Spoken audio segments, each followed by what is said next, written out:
अब आपको वापस लिए चलते हैं चंडीगढ़। भारतीय वायुसेना के 90वें दिवस पर इस वक्त राष्ट्रपति द्रौपदी मुर्मू वहां पर पहुंची हैं।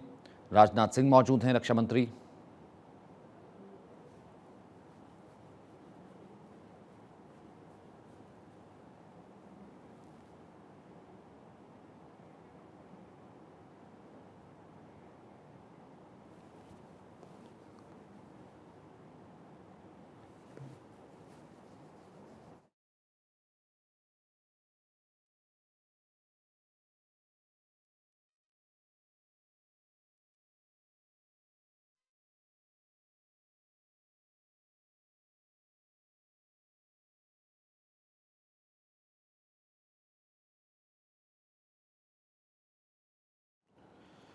तो इस वक्त राष्ट्रगान के बाद हमने देखा कि राष्ट्रपति वहां पर पहुंची हुई हैं। इस कार्यक्रम में मुख्य अतिथि हैं, साथ ही साथ रक्षा मंत्री वहां पर मौजूद हैं, तमाम और एयरफोर्स के बड़े अधिकारी, एयरफोर्स चीफ मौजूद है वी आर चौधरी। चंडीगढ़ से लाइव तस्वीरें वहां पर आ रही हैं। खुद गवर्नर मौजूद हैं हरियाणा के मुख्यमंत्री मनोहर लाल भी मौजूद हैं। भारतीय वायुसेना अपना दमखम शौर्य दिखाती हुई 90वां शौर्य दिवस, स्थापना दिवस इस वक्त मनाया जा रहा है चंडीगढ़ में।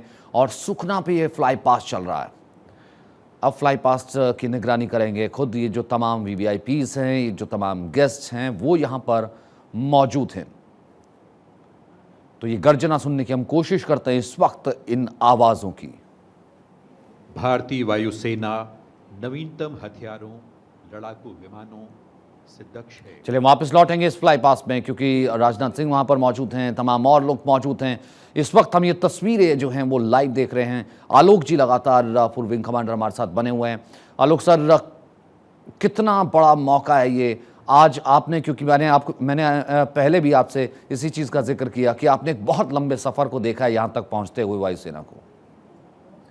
जी हाँ, बहुत ही गर्व होता है कि न सिर्फ हम चौथी वायुसेना है विश्व के, चौथी बड़ी, बल्कि सबसे घातक वायुसेना हम होने जा रहे हैं कुछ ही सालों में हम अमेरिका और रूस के बराबर होंगे। हमारी तकनीकी जो गति है, तकनीकी विकास की गति, वो काफ़ी तेज़ी से आगे बढ़ रही है। ये काफ़ी गर्व का विषय है। और अभी जो आप देख रहे थे, ये मी-17 के नीचे तिरंगा होता है और ये फ्लाई पास्ट करते हैं हमारे वीआईपी के सामने से।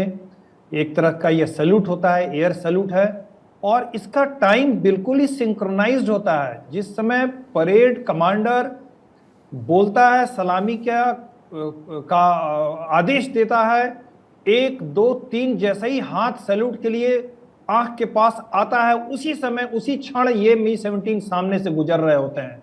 तो इनकी गति जो है वो सेकंड्स में कंट्रोल की जाती है, और कितने लय में ये चलते हैं वो तो आम जनता देख ही रही है।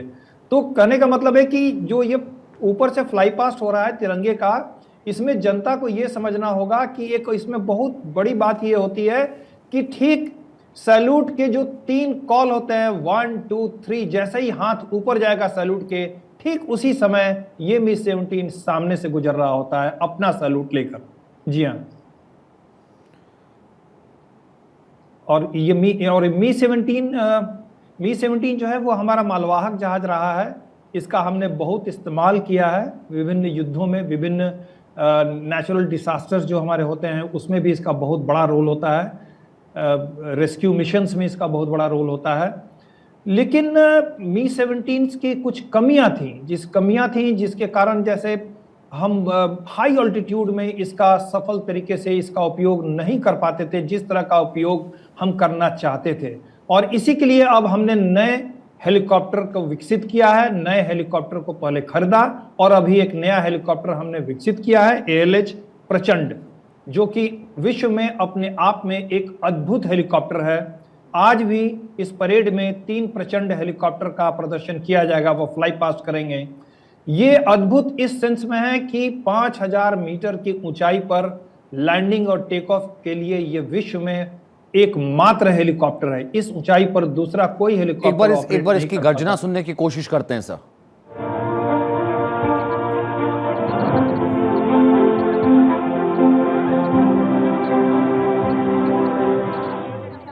Tejas is a single-engine, highly agile, multi-role, supersonic fighter aircraft designed and developed by India's aerospace company Hindustan Aeronautics Limited. The fighter jet has a quadriplex digital fly-by-wire flight control system along with associated advanced flight control suite. And there, up in the sky, is the light combat aircraft Tejas.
It is now time for one of our oldest aircraft to take to the skies. The Howard aircraft is a part of our heritage flight and depicts Indian Air Force's journey over the past 90 years. Please welcome the vintage beauty of the Indian Air Force, the Howard aircraft in bright yellow.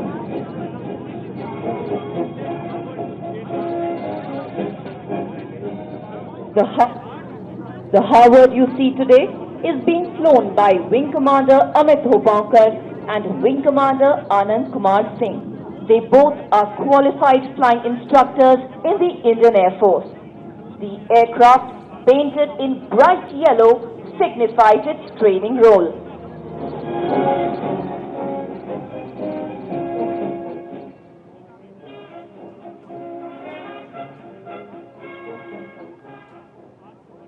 The Howard was long used as the advanced विमान आकाश में दृष्टिगत है। Harvard aircraft हमारी विरासत का हिस्सा है, जो भारतीय वायुसेना के 90 वर्षों के गौरवशाली इतिहास को दर्शाता है। 1989 में आलोक जी, इस वक्त खूबसूरत तेजस आसमान में कमीशन हुआ और जी, 2015 में पुनः रिस्टोर कर विंटेज फ्लाइट के रूप में ये उड़ान भर रहा है।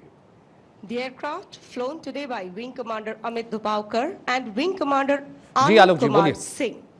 मैं ये कह रहा था कि तेजस जो अभी आया था, तेजस की खूबी ये है कि हमने एक ऐसा जहाज विकसित किया है स्वदेश में अपने हमारे साइंटिस्टों ने, कि जिसकी मांग आज के विश्व के विभिन्न देशों में इतनी तेज हो गई है। ये कम कॉस्ट में, बिल्कुल कम खर्च में, और इसके जो प्रिसीजन वेपन्स हैं उसकी परफॉर्मेंस इतनी अच्छी है कि दक्षिण एशिया के 6 देशों में होड़ लगी है इसको खरीदने के लिए, तेजस 1 का।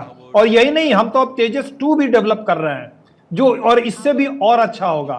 तो इसीलिए मैं कह रहा हूं कि हमारी जो तकनीकी विकास, हमारा जो टेक्नोलॉजी का डेवलपमेंट हो रहा है भारत के अंदर, आत्मनिर्भर जिस तरह से हम बन रहे हैं, वो आगे आने वाले दिनों में हम एक बहुत बड़े सैन्य सामानों के निर्यातक देश के रूप में खड़े होने वाले हैं।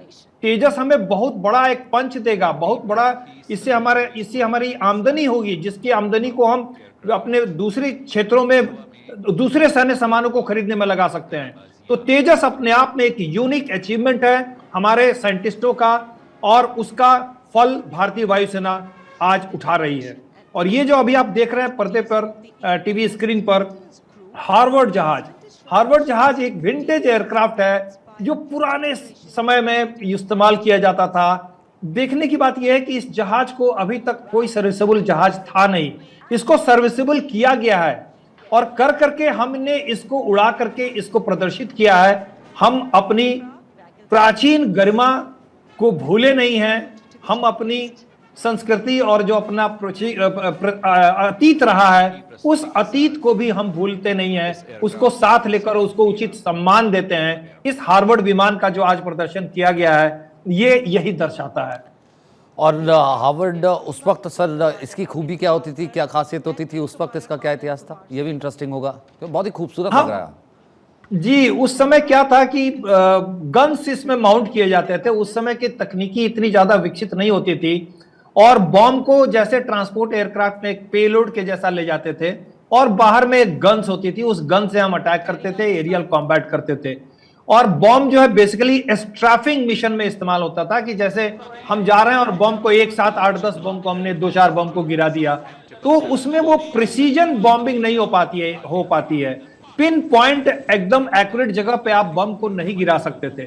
तो इसीलिए आप देखते होंगे जब सेकेंड वर्ल्ड वॉर की जब हम फिल्में देखते हैं तो आपने देखा होगा एक साथ में 150, 200, 300 जहाज चलते थे आक्रमण के लिए, क्योंकि प्रिसीजन नहीं होता था। तो वो एक स्ट्रैफिंग मेथड होती है, कारपेट बॉम्बिंग, उसमें उनको उसका सहारा लेना पड़ता था। तो ये हार्वर्ड जो है वो उस जमाने का जहाज है। और ये तस्वीर sir, Carrying the artillery gun. जी हाँ। और ये तस्वीर सर, चिनूक दो तो मैंने चिनूक हैं। अभी ये जो है चिनूक के बारे में तो मैंने बताया ही है कि ये कितना कारगर है। और अभी जो आप देख रहे हैं वो चिनूक नहीं है, Next formation ये- on your television screens. That's the Eklavya formation. ये चिनूक जहाज नहीं है, ये नहीं, चिनूक इससे नहीं पहले है, जो ये था वो हम- चिनूक था, हाँ जो जी, वॉरलॉर्ड पहले लेकर वाला के जा रहा चिनूक। था। ये हमारा अपाचे है जो हमने ये लिया अपाचे, है। जी। जी हाँ, हमने अपाचे खरीदा है अमेरिका से, क्योंकि हमें तुरंत चाहिए था एक ऐसा हेलीकॉप्टर जो युद्ध की स्थिति आ गई, झड़प की स्थिति हो गई थी चीन के साथ में, तो हमारे पास एक अच्छा अटैक हेलीकॉप्टर चाहिए था बहुत जल्दी से। तो हमने 6 अपाचे जो है वो अमेरिका से खरीदा था। ये वो जहाज है जो काफी अच्छे फाइटर, विश्व के सबसे सर्वोत्तम फाइटर एयर हेलीकॉप्टर में इनकी गिनती होती है अपाचे की। मारक क्षमता इनकी बहुत ज्यादा है, कई मिसाइल एक साथ ले जा सकते हैं। इनकी रॉकेट फायरिंग रेट जो है वो बहुत तेज है, और गन्स की जो फायरिंग रेट है वो भी काफी तेज है। तो ये एक तरह से युद्ध के मैदान में बहुत ही बड़ा डिस्ट्रक्शन कर सकते हैं। टैक्टिकल वार के समय जहां पर क्लोज रेंज बैटल हो रहा है, वहां पर ये भयंकर तबाही मचा सकते हैं। जी हाँ। और ये राडार में भी नहीं आते। They are हाँ, रडजी इनका क्रॉस सेक्शन थोड़ा कम होता है, और इनको इस तरह से बनाया गया है कि रडार में इनका सिग्नेचर बहुत छोटा आएगा, जल्दी आएगा नहीं। तो और इसमें जो है स्टील्थ टेक्नोलॉजी का भी थोड़ा बहुत प्रयास किया गया है। 100% स्टील्थ तो नहीं है, लेकिन रडार में जल्दी ये पकड़ में नहीं आते हैं, इसका सिग्नेचर बहुत ही छोटा होता है। तो इसकी जरूरत इसलिए है कि जो दुर्गम पहाड़ियां होती हैं, जहां पर हमें तेजी से घातक अटैक करना है, डिस्ट्रक्शन का जो लेवल है वो ऊंचा अगर रखना है, सिर्फ गोलीबारी नहीं करनी है, तो उसके लिए अपाचे एयरक्राफ्ट जो है, अपाचे हेलीकॉप्टर बहुत कारगर होता है। और दुर्गम पहाड़ियों पे क्या होता है कि जैसे मान लीजिए कि पहाड़ी के एक तरफ में दुश्मन छुपा हुआ है और दूसरे तरफ में पहाड़ियों के कॉन्टूर हैं, उसको एक तरफ से हर जगह से आप अप्रोच नहीं कर सकते हैं। तो ये हेलीकॉप्टर जो है वो चारों तरफ से घूम करके उस पर अटैक कर सकता है। और चिनूक का जो उस पर अगर कोई गोली चलाएगा या हथियार चलाएगा तो उसके आर्मर्ड प्लेट्स काफी मजबूत होते हैं। तो ये चिनूक अपाचे का ये इसकी एक खासियत है। जी हाँ। वायुवीर शौर्य दिखा रहे हैं, वायुवीर इस वक्त फ्लाई पास दिखा रहे हैं। 2 घंटे से ज्यादा का ये फ्लाई पास था, अभी हमने चिनूक देखा था, और इस वक्त सुखना के आसमान में शानदार खूबसूरत झांकी।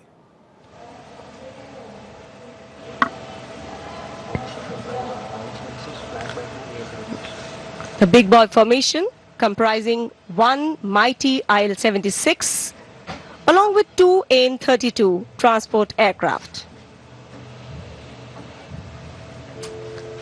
The formation is led by Wing Commander Jai Singh.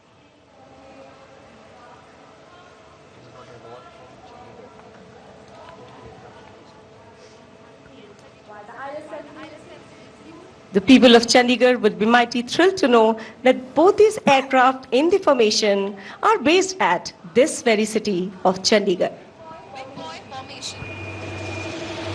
IL-76 विमान आपकी स्क्रीन पर।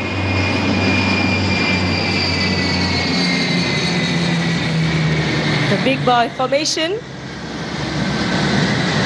led today by Wing Commander Jai Singh and the AN-32 led by Wing Commander Muhammad Hafizullah.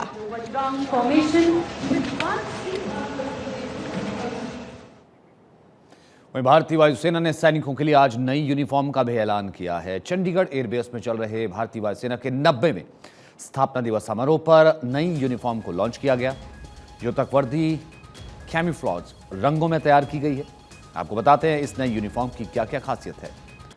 भारतीय वायुसेना की नई यूनिफॉर्म सेना की वर्दी की तरह ही है। वायुसेना की थीम भी इस बार ट्रांसफॉर्मिंग फॉर फ्यूचर रखी गई है। यूनिफॉर्म का डिजिटल पैटर्न सभी इलाकों के अनुकूल है। ये सैनिकों को रेगिस्तान, पहाड़ी इलाके, जंगल जैसी जगहों से मूव करने में कंफर्टेबल बनाए रखेगी।